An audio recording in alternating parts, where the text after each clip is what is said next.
segunda jornada de Innova Bio Bio 2025 y estoy con uno de los personajes quizás más importantes de los que pasan como speaker a exponer, que es don Claudio Maggi, que es el gerente de desarrollo territorial de Corfo. Hola, Berta, ¿cómo estás? Bienvenido, don Claudio. Bueno, me comentaba recién que tuvo la oportunidad de participar del panel Inteligencia Artificial para la Productividad. Así es. Es un desafío grande de llevar esto que es el futuro, que es el presente ya, pero a los distintos territorios, que es el desafío que tiene. Así es. Comentábamos en el panel de ayer, Bárbara, que la inteligencia artificial, si bien ya viene varios años gestándose y planteándose como una verdadera revolución tecnológica, recién el año 2024 es cuando a nivel de cifras muestra un despliegue en materia ya de aplicación en distintos ámbitos productivos, en distintas industrias, es decir, ya se comienza a aplicar masivamente. Y eso lo vemos, ¿no es cierto?, en el desafío que en general nuestras empresas, especialmente las pequeñas y medianas, tienen en materia de no solo adoptar la inteligencia artificial, sino cómo adoptarla de manera productiva, de manera eficiente y de manera segura, ¿ah?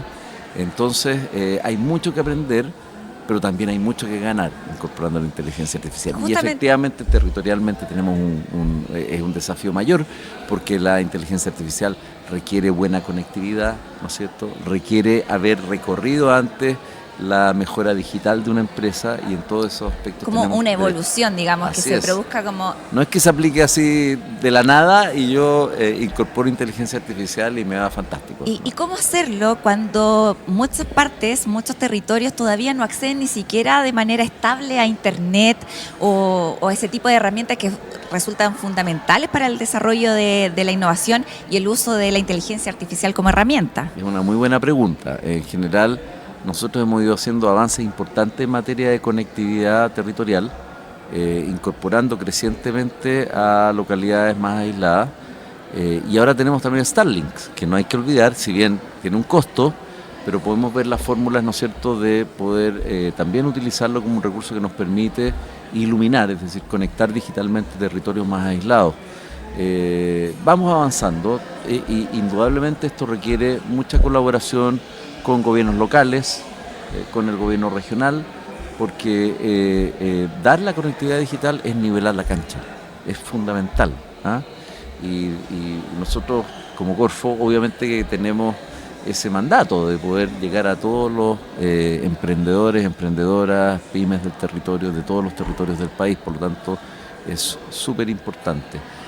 Ese por un lado, y por otro lado el poder incorporar herramientas de inteligencia artificial, si bien hay algunas muy amigables que pueden operar directamente en el teléfono móvil de las personas, siempre van a requerir un cierto grado de alfabetización digital y de preparación digital, que es muy importante. Entonces también tenemos que ir avanzando en eso. ¿Y cuál es el discurso con el que llegan, digamos, a estos terrenos, a estos territorios más alejados, para que no se sientan amenazados por esta nueva realidad? Mucha gente que, como bien decía usted, no tiene el conocimiento como innato, como muchas de las generaciones actuales que nacen prácticamente y se familiarizan muy rápido con toda la tecnología y por ende pueden acceder a la innovación, pero ¿cómo lo hace una persona del campo, quizás de sectores más apartados? Es una súper buena pregunta y me permite, yo creo que, explicar algo que es muy importante. Cuando hacemos análisis de qué pasa cuando irrumpen tecnologías, ¿no es cierto?, vemos que siempre hay pérdidas de empleo, se recuperan empleos, y en ese sentido, en un análisis, si se quiere un poquito más de investigación económica, estas revoluciones tecnológicas pueden ser vistas como amenazas. Pero la verdad es que en general las tecnologías, y nuestro rol es presentarlas como una oportunidad, y una oportunidad para mejorar lo que cada persona puede hacer.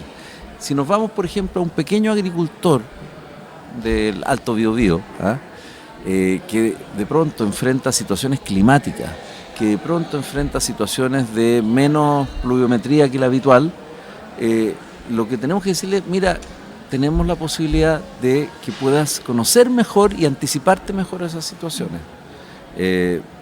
Y la aplicación, que él no tiene por qué saber los códigos con los que funciona, sino que ponerla en una interfaz muy amigable y que le diga, mire, hoy tiene que regar 1 hora más porque ha llovido menos en las últimas semanas, o que le diga, hay posibilidades de que haya un viento un poco más fuerte que de costumbre, por lo tanto desarrolle tal y cual la actividad. Indudablemente, más que una amenaza, es una herramienta para mejorar el resultado de mi actividad y para mejorar la vida. Entonces, yo creo que ese es nuestro rol, poder hacer esa interfaz lo más cercana posible. Ese es el rol, por ejemplo, del programa Fortalece Pyme Digital, que justamente se crea en pandemia pensando en que, bueno, mucha gente va a tener que trabajar de la casa y ahora sí que necesitamos que se familiaricen y ocupen herramientas digitales para mejorar sus negocios. Pero se queda más allá de la pandemia porque nos damos cuenta que efectivamente es un tipo de acercamiento que es muy necesario justamente para bajar, ¿no es cierto?, mitigar esas posibles prejuicios, cuestionamientos, dudas, temores que pueden haber en relación al desarrollo o al ocupar una nueva herramienta basada en inteligencia artificial. Y esta es la base de todo lo que se va a construir de aquí en adelante, Claudio. ¿Qué piensas tú al respecto? Mira, más que la base es un pilar adicional para construir lo que hacemos. No es que reemplace de plano otras capacidades o lo que muchas personas hacen, pero lo complementa mejor. José Luis Molina, el CEO de Hispatec, que fue uno de nuestros speakers, lo explicaba con el siguiente ejemplo.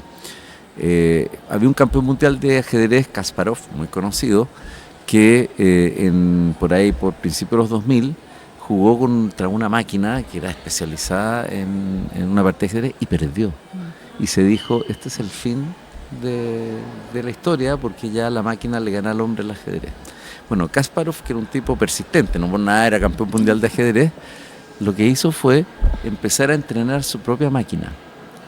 Y ahora él con su máquina son los imbatibles. Claro. Ninguna máquina le puede ganar a él con su máquina, ningún ser humano le puede ganar a él con su máquina, porque logró hacer esto.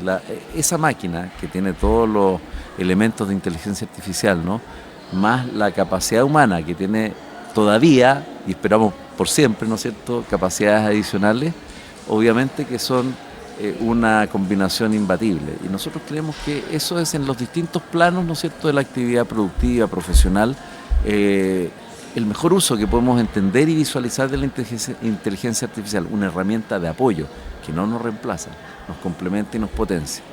Ahora, es un poco como en la historia de la naturaleza, de la evolución, que sobrevive el más fuerte. Y en este caso, el instinto humano nos lleva también a tratar de superarnos, y la inteligencia artificial no nos puede ganar, digamos. Es muy importante lo que tú dices, cuando lo que nos muestran también, porque cada 60 años más o menos hay una revolución tecnológica más o menos importante a nivel global, ¿ah?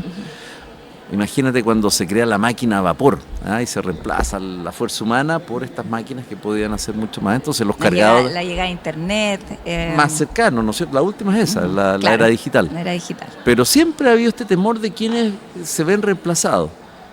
Y la historia nos muestra que si bien efectivamente ellos son reemplazados, se crean muchos nuevos espacios de desarrollo profesional, laboral, gracias a esas nuevas tecnologías. La duda que tenemos ahora, dado que es la inteligencia artificial, es si vamos a ser capaces de crear más empleos que lo que la inteligencia artificial en sí misma va a reemplazar.